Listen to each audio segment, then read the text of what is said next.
The Lord be with you. And with your spirit. A reading from the Holy Gospel according to Mark. Glory to you, O Lord. Jesus went to the district of Tyre.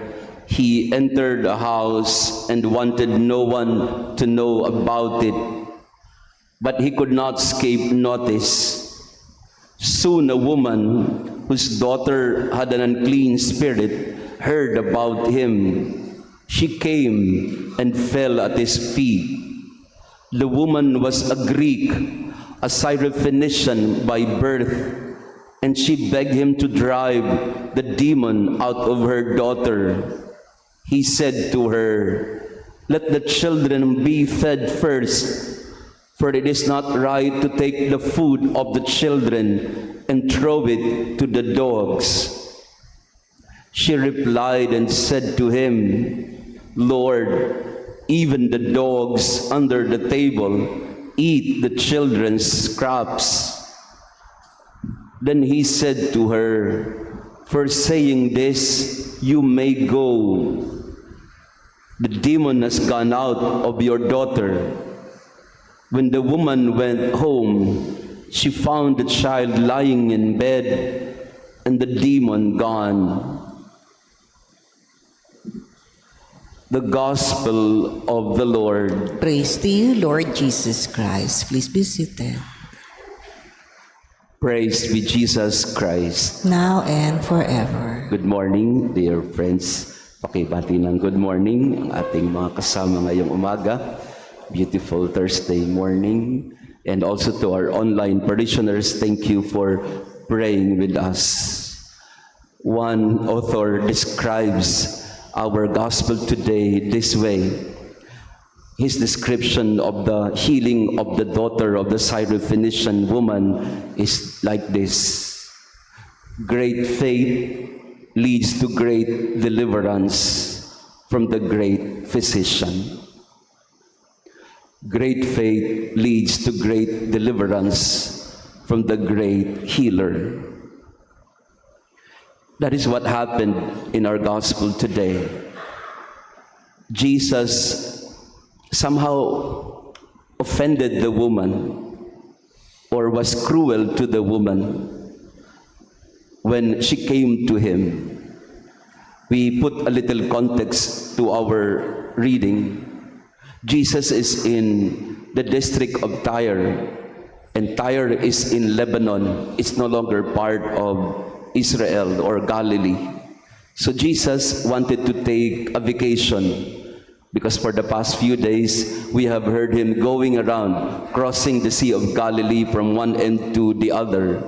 And now he wants to go outside, where people would not notice him or no one would know about him. Yung Tyre po ay sabihin po natin na malayo sa Galilee at hindi po siya kilala doon.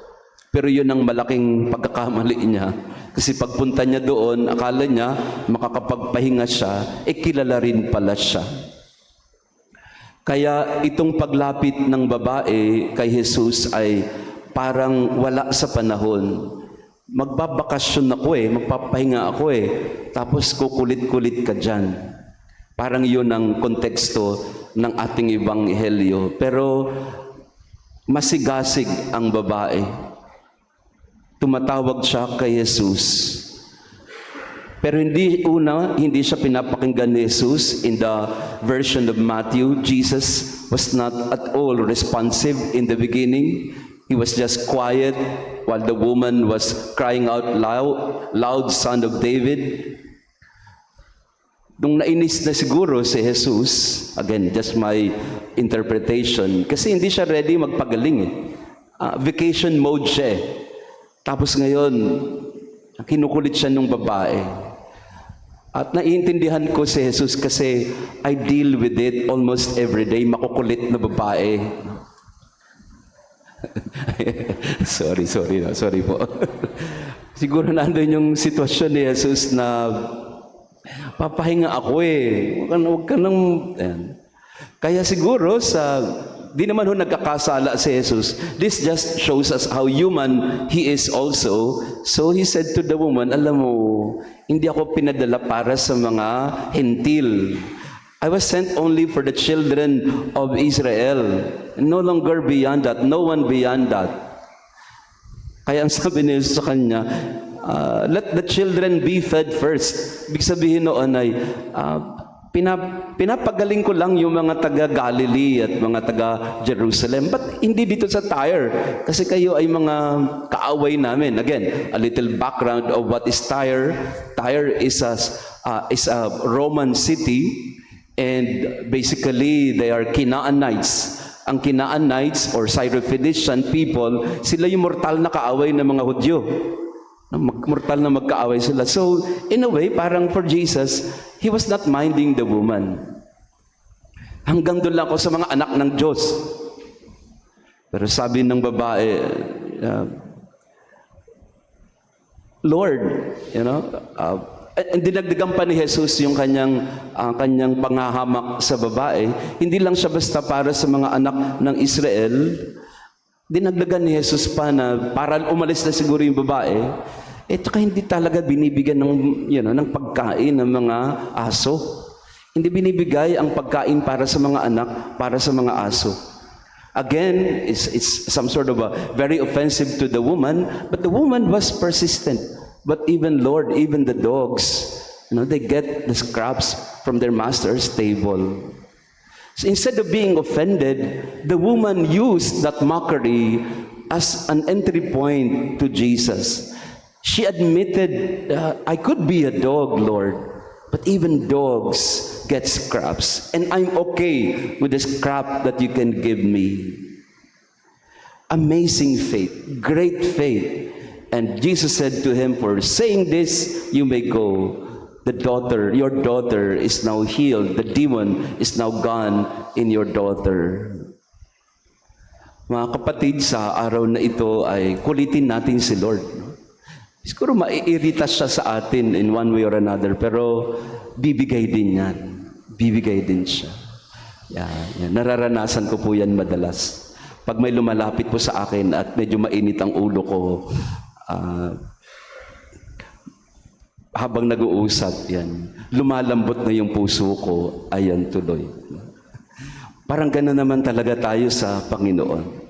So minsan, kailangan mo talagang kulitin. Kailangan talagang mangulit. Kasi yun ang ibig sabihin ng pananampalataya. We don't take no for an answer. We persevere in our prayer, in our faith, in our petition. And sometimes the Lord may seem to be quiet and non-responsive. Sometimes we may feel that naiirita na sa atin si Lord kasi parang ang kulit-kulit na natin. Pero sa ating ebanghelyo, pinapakita sa atin na hindi. Hindi. Akala lang natin nakukulitan si Lord. Pero sa totoo, He will tell us, ayan na nga, bigay ko na sa'yo. Great faith leads to great deliverance from the great physician. Let's cling to that. Let us not right away lose hope. Let us not abandon our prayer life. Let us not forsake the Lord, even if sometimes we also get irritated by Him. So we say to the Lord, kukulitin pa rin kita. And we know that the Lord will eventually listen to us. Praised be Jesus Christ. Now and forever. Maraming salamat po sa inyong pagdalo sa ating banal na misa. Bukas po, kung wala kayong Valentine's Day, dito tayo magsimba. Bibigyan ko kayo ng mga roses. So I invite you tomorrow. Let us celebrate Valentine's Day together in the Mass. And after the Mass, we will have our healing prayer through the relic of Santa Maria Goretti and Saint Ezekiel Moreno, together with Sister Flora, our partner in the healing ministry. We would like to pray for your healing. And I'd like to invite you also, if you have the means or your time allows you to do it, meron po tayong pilgrimage sa Rome or Italy this coming October. Puno na po yung isang bus natin, so yung pangalawang bus po, yan, malapit na rin pong mapuno. So if you are interested, you may go to Catholic Travel po. This is in October. Pupuntahan natin lahat ng Jubilee Churches of Rome and then the catacombs of the martyrs, as well as at different shrines and basilicas in Italy. Kasama po doon ang Our Lady of Loreto na bahay ng Holy Family and many others. The Lord be with you. And with your spirit. And may our loving God bless you and your family, the Father, the Son, and the Holy Spirit. Amen. Our Mass has been offered. Go in peace to love and serve the Lord. Thanks be to God.